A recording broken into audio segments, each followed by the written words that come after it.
Question number 4 को solve करते हैं। अब तो यहाँ पे कुछ फिगर दिया हुआ है, क्वेश्चन में देख लेते हैं कि हमें क्या क्या दिया हुआ है। ए बी सी डी के पैरेलल है।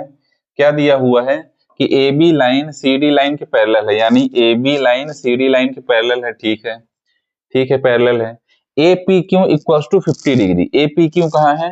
ए पी क्यू यहाँ पे लिखा हुआ है, 50 डिग्री है A P Q. And P R D यह दिया हुआ है 127 डिग्री। एक्स और वाई यहाँ पे लिखा हुआ है, एक्स और वाई की वैल्यू हमें सिंपल सा फाइंड करना है। चलिए सॉल्व करते हैं और एक्स और वाई की वैल्यू निकालते हैं। गिवन एस जो दिया हुआ है उसे पहले मैं लिख लेता हूं। क्या दिया हुआ है? A B parallel C D दिया हुआ है। Angle A P Q equals to 50 degree दिया हुआ है। Angle P R D equals to 127 degree दिया हुआ है। एक्स और वाई की वैल्यू फाइंड करनी है। वापस थोड़ा सा फिगर में आ जाइए। फिगर में देखिए, A B line C D line के पैरेलल है और P Q line transversal line है, जो कि दोनों पैरेलल लाइन को अलग अलग पॉइंट पर इंटरसेक्ट कर रही है। इसका मतलब ये एंगल और ये एंगल दोनों इक्वल हो जाएंगे। क्यों इक्वल हो जाएंगे? अल्टरनेट इंटीरियर एंगल्स हैं, इसलिए इक्वल हो जाएंगे। इसका मतलब 50 और x, 50x दोनों इक्वल हैं। x इक्वल्स टू 50 हम लिख सकते हैं। तो मैं पहले लिख लेता हूं। क्या लिखूंगा? Angle P Q R equals to angle A P Q. Angle P Q R angle A P Q के इक्वल है। क्यों इक्वल है? क्यों? रीजन मैं लिख लेता हूं क्यों इक्वल है, क्योंकि alternate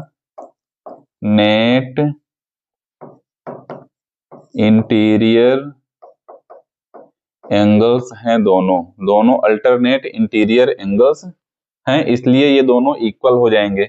angle P Q are दिया हुआ है x, तो हो जाएगा x equals to angle A P Q दिया हुआ है 50 डिग्री। तो x की वैल्यू हमें बहुत इजीली मिल गई है। अब निकाल लेते हैं y की value.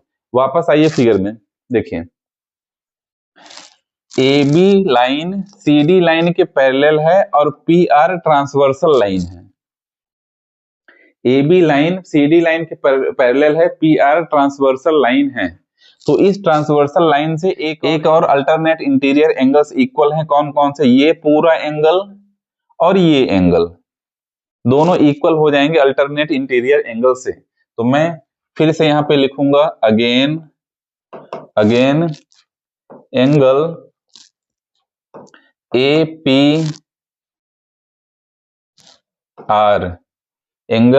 P R equals to angle P R D. Angle A P R equal है एंगल पी आर डी के। Angle A P R equal है पी आर डी के, यानी ये इस एंगल के इक्वल हो जाएंगे। क्यों इक्वल हो जाएंगे? रीजन लिख लीजिए यहाँ पे, अल्टरनेट